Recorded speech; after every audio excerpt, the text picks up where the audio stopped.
Sinceramente, eu não queria que a flor tivesse nessas condições de sujeira quando eu fosse explicar os mecanismos mais complexos de polinização desse gênero, mas ok, né? Então, finalmente ele mostrou o cheirinho. Olha que flor bonita.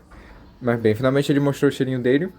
É um cheiro de talco de bebê, com um pouquinho de eugenol ainda, que é, né, bem característico do gênero. Eugenol não, geraniol. Geraniol é muito mais característico, inclusive ele é tipo 60% da composição da fragrância desses caras.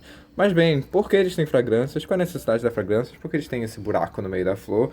Por que cerda? Por que gatilho? Por que tanta complexidade?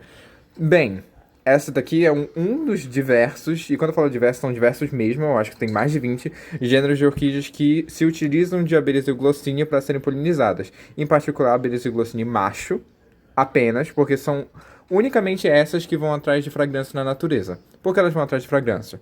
Bem, existe um lindo, maravilhoso e também complexo ritual de reprodutivo, que é particular da tribo euglossínia de abelhas, em que o macho basicamente oferece fragrâncias tanto para sinalizar que ele está disposto a acasalar no ambiente dele, quanto para basicamente falar que ele tem mais aptidão do que outro macho, porque ele gastou mais tempo indo atrás de fragrância em vez de fazer coisas cruciais, por exemplo, comer, né? Então, basicamente, é esse o sinal que a fragrância dá na natureza. É esse que é o motivo da fragrância em glossíneas. Pelo menos até agora, até a quantidade de compreensão que a gente tem. A gente vê machos na natureza, eles basicamente sobem numa árvorezinha, ficam com as perninhas pra cima na árvore, onde tem os buquês tibiais, que é uma parte anatômica em que eles coletam realmente a fragrância e deposita ela nos buquês tibiais, e eles ficam balançando o buquê no vento. A gente vê que tem uma correlação muito particular com a direção do vento e como ele, né, levanta as patinhas. É fofíssimo, é muito fofo. Mas é basicamente um ritual reprodutivo e é por isso que eles vêm atrás dessas flores. Agora, isso já começa provavelmente a te fazer pensar, mas bem, essas flores elas podem ter diversas fragrâncias, né? E, por exemplo, uma flor que tem essa aparência pode ter diversas fragrâncias e essa fragrância é específica, tá? Tipo, uma espécie só vai coletar um tipo de fragrância ou vai preferenciar um tipo de fragrância no seu ritual reprodutivo. O que significa que sim, a gente tem muita diversidade críptica dentro desses gêneros e são muitos gêneros. De novo, são 3 subtribos, se não mais subtribos de orquídeas que apresentam esse tipo de polinização, incluindo Oncidine, Celeopsidine, Staniopeine, Zygopetaline e Catacetine. Maxillarine também, porque tem algumas maxilares que são polinizadas exclusivamente por glossínio. Então a gente vê que tem vários grupos que às vezes têm flores muito parecidas no mesmo gênero, só que tem fragrâncias muito diferentes. Isso acontece no Catasetum com o complexo Barbatum e com o complexo Ciliatum. Não sei se mudaram para Roseoalbum, complexo Roseoalbum, mas bem, tem 2 complexos de espécies enormes dentro desse gênero que até agora tem mais ou menos 200 espécies já catalogadas, então é bastante coisa. Os taxonomistas ainda estão brigando sobre esse relacionamento, né? Porque basicamente a complexidade etológica faz sentido ter uma complexidade etológica relacionada com realmente a oferta de fragrâncias e qual espécie vai pegar a fragrância. Muitas vezes a gente vê que, por exemplo, essa flor vai ter apenas 2 espécies de polinizador na natureza, muitas vezes vão ser do mesmo gênero. Eu acredito que essa seja polinizada por Eulaema por causa do tamanho, né? É enorme. Mas muitos outros catasetum são polinizados por iglossas, que são as abelhas Iglosine mais icônicas, né? Elas são mais metálicas, mais bonitinhas. Mas ok. Tudo isso pra falar, bem, fragrância é por isso que os bichos vêm pegar fragrância. Inclusive, eu já li em alguns lugares, mas eu nunca peguei a fonte principal, que você sempre tem que pegar a fonte principal, né? Que eles também fornecem glicosídeos, que são tipo basicamente é comida de abelha. O que faz sentido. Groby Amherst foi o que mais eu vi com recorrência sendo falado que fornece comida também para os polinizadores, mas eu não ficaria chocado se alguns catacétons também, porque eles fazem essa gosma realmente da flor às vezes, principalmente catacetum macrocarpo. Então, bem, pode ser, também isso pode acontecer, mas eu não posso afirmar. Mas agora, por que o mecanismo? Por que ele tem um mecanismo que ativa e joga na costa da abelha? Isso daqui é muito particular desse gênero, não tem em todas as orquídeas, na verdade, é realmente só do gênero Catasetum. E, basicamente, o que dá a entender, eu não posso afirmar com 100% de certeza, mas o que dá a entender é que as flores realmente querem assustar o polinizador, para o polinizador não gastar tempo em outros machos. E isso é basicamente, eu estou inferindo, realmente, porque não tem uma explicação clara de porque elas têm esse mecanismo de assustar, porque elas realmente assustam o polinizador e ele vai embora da flor.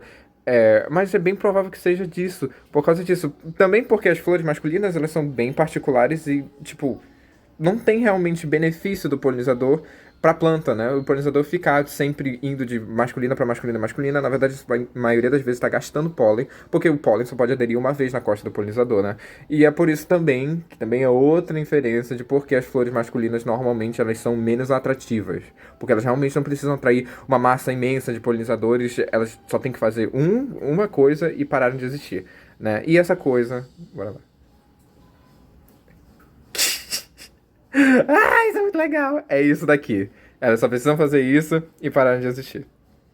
Aqui. Aí a intenção é que o polinizador vá para uma flor fêmea, só que a flor fêmea ela continua útil mesmo com a visita de vários e vários polinizadores. Então, basicamente, é muito provavelmente um mecanismo realmente de, sabe, dispersa, sai da minha flor. E por isso que ela tem esse tipo de mecanismo, né? Que é polinização por susto. E por isso que tem essa parte sulcada no disco do Labellum, que é justamente, ó. Muitas vezes chamam de Labellum uniforme porque ele parece um chapeuzinho ó de trás. Eu acho que dá pra ver, né? Parece um elmozinho. Mas bem, porque é aí que acumula a maioria das fragrâncias. A gente vê a cerda é oposta ao sucozinho do Labellum. Então, quando o polinizador vem aqui, ele instantaneamente toca e isso vai voando para a costa dele, que é o polinário, né? É a parte realmente masculina, sexual da flor, masculina. Mas bem, além disso, o fato deles serem monóicos, porém terem flores unissexuadas, né? Essa daqui é uma flor macho, vai ter uma flor fêmea, ou flor masculina e flor feminina, melhor dizendo, né? Provavelmente tem a ver, provavelmente, não posso falar com certeza absoluta, tem a ver com uma seleção mais específica de polinizadores, porque basicamente você vai fazer ele polinizar duas vezes, né? Em uma flor hermafrodita ele estaria fazendo a mesma coisa em duas flores, enquanto aqui ele está fazendo coisas diferentes em duas flores diferentes. Então, talvez tenha uma seleção ainda maior, o que justifica a diversidade imensa desse gênero, o gênero Cataceto, que é um dos maiores, né, gêneros de orquídeas aqui do Brasil, principalmente da Amazônia. Olha que bonita. Mas essas flores elas também duram muito pouco tempo, que tanto faz sentido com o metabolismo intenso que elas têm nas flores. Elas basicamente nascem com um pedaço enorme de amido dentro das células mais superficiais da flor e elas vão produzindo fragrância até um ponto que elas basicamente perdem toda a energia delas para a fragrância, para metabolizar a fragrância. E isso também já deixa, né, Ok, e por incrível que pareça, ainda tem mais detalhes dessa flor, só que sinceramente eu poderia passar dias e dias explicando todos os detalhes.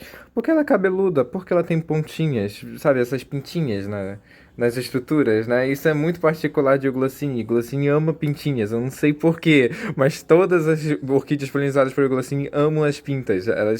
Talvez seja inclusive uma maneira dela visualizar a flor e saber pra onde ir, sabe? Mas isso tudo é inferência, a gente não tem tanta certeza assim.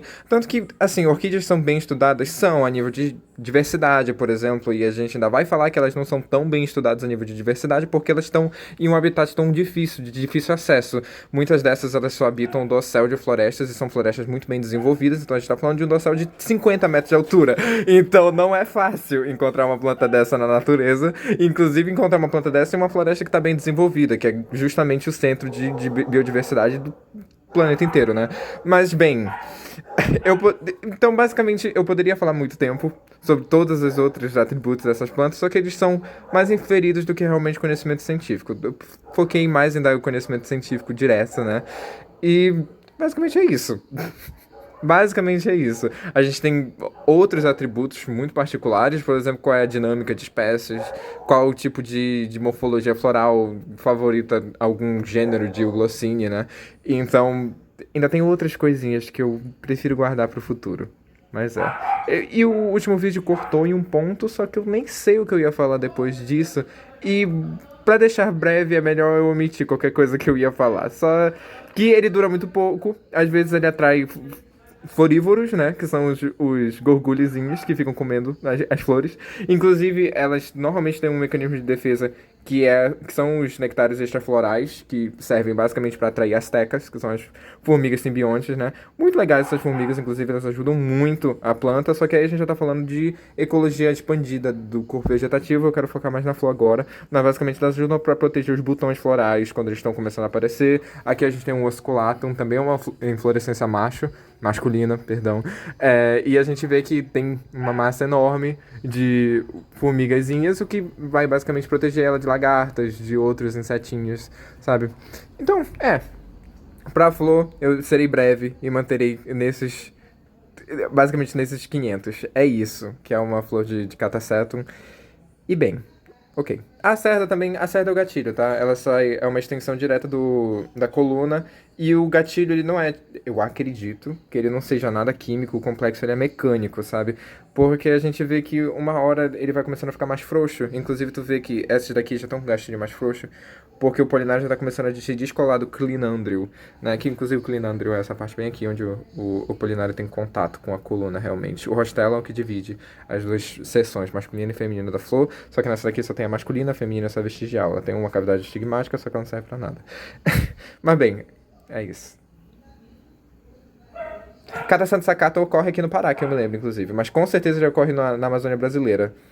É uma espécie nativa, meu povo. É uma espécie nativa. Muito legal.